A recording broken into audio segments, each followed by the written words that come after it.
warahmatullahi wabarakatuh. Perkenalkan, nama saya Intan Nova Nuraini, NPM 241111016. Judul presentasi saya yaitu meneladani Rasulullah dengan menjalankan segala sunnahnya. Yang pertama, latar belakang. Nabi Muhammad SAW merupakan panutan bagi umat manusia. Allah Subhanahu wa Ta'ala mengutus beliau sebagai rahmat bagi seluruh alam dan menjadikannya teladan dalam segala aspek kehidupan. Rasulullah SAW tidak hanya mengajarkan wahyu secara lisan, tetapi juga mempraktikannya dalam kehidupan nyata, sehingga umat Islam dapat melihat contoh konkret dari ajaran Islam. Sesungguhnya telah ada pada diri Rasulullah itu suri teladan yang baik bagimu. Quran Surat Al-Ahzab ayat 21. Pembahasan yang pertama yaitu pengertian sunnah. Sunnah merupakan keterangan Nabi Muhammad SAW, baik berupa ucapan atau sunnah kauliyah, perbuatan atau sunnah fi'liyah, maupun ketetapan Rasul, yaitu sunnah takririyah. Selain itu, sunnah juga merupakan sumber hukum kedua setelah Al-Quran. Sunnah tidak hanya berlaku untuk masa hidup Nabi, tetapi juga menjadi pedoman bagi umat muslim dalam menjalani kehidupan mereka. Para ulama membagi sunnah menjadi beberapa jenis untuk memudahkan pemahaman dan pengalaman. Di antara klasifikasi paling umum adalah sebagai berikut. Yang pertama, sunnah kauliyah atau perkataan. Sunnah kauliyah adalah ucapan Rasulullah yang didengar atau disampaikan oleh seseorang atau beberapa sahabat. Macam sunnah ini cenderung berisi tuntutan yang berkaitan dengan pembinaan hukum agama. Yang kedua yaitu sunnah fi'liyah atau perbuatan. Sunnah fi'liyah adalah sunnah yang berasal dari perbuatan Nabi Muhammad SAW.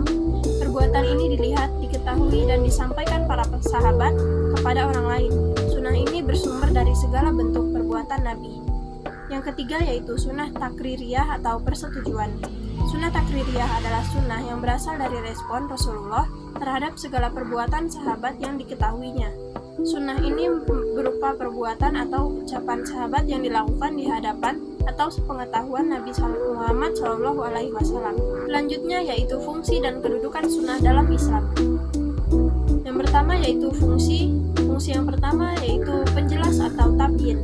Sunnah menjelaskan ayat-ayat Al-Quran yang bersifat umum atau yang memerlukan penjelasan lebih lanjut seperti rincian pelaksanaan sholat, zakat, dan ibadah lainnya. Yang kedua yaitu penguat atau takwid. Sunnah mengukuhkan dan menegaskan ajaran yang terdapat dalam Al-Quran seperti kewajiban sholat, puasa, dan zakat. Fungsi yang ketiga yaitu penentu hukum yang tidak tersebut di Al-Quran atau mustaqilah. Sunnah memberikan ketetapan hukum dalam hal-hal yang tidak diatur secara spesifik dalam Al-Quran, misalnya tata cara pernikahan, hukum waris, dan lain-lain. Yang kedua yaitu kedudukan. Kedudukan terdiri dari tiga, yaitu pertama, sumber hukum kedua. Sunnah menepati posisi kedua setelah Al-Quran sebagai sumber hukum dalam Islam. Yang kedua yaitu pedoman praktis. Sunnah memberikan pedoman praktis tentang bagaimana umat Islam menjalankan ajaran Islam dalam kehidupan sehari-hari. Yang ketiga yaitu pentingnya untuk pemahaman Al-Quran. Al-Quran tidak bisa dipahami dan implementasikan tanpa adanya sunnah sebagai penjelas dan penjabaran. Terakhir, model perilaku. Sunnah menjadi contoh dan model perilaku bagi umat Islam dalam berbagai aspek kehidupan, baik yang bersifat ibadah maupun sosial. Selanjutnya yaitu praktik sunnah dalam kehidupan sehari-hari.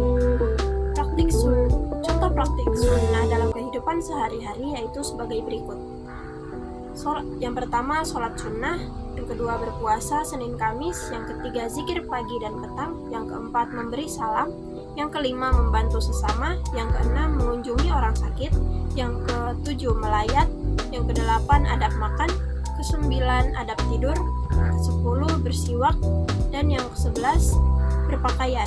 Selanjutnya yaitu tantangan dan strategi menghidupkan sunnah. Tantangan yang pertama yaitu relevansi dengan tren modern, pengaruh media, kurang kesadaran, keterbatasan ilmu dan pemahaman, perubahan sosial dan keadaan, dan hukum adat. Yang kedua yaitu strategi. Strategi yang pertama memahami dan meneladani akhlak Rasulullah.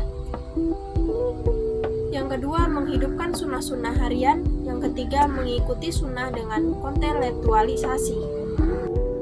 Selanjutnya, kesimpulan.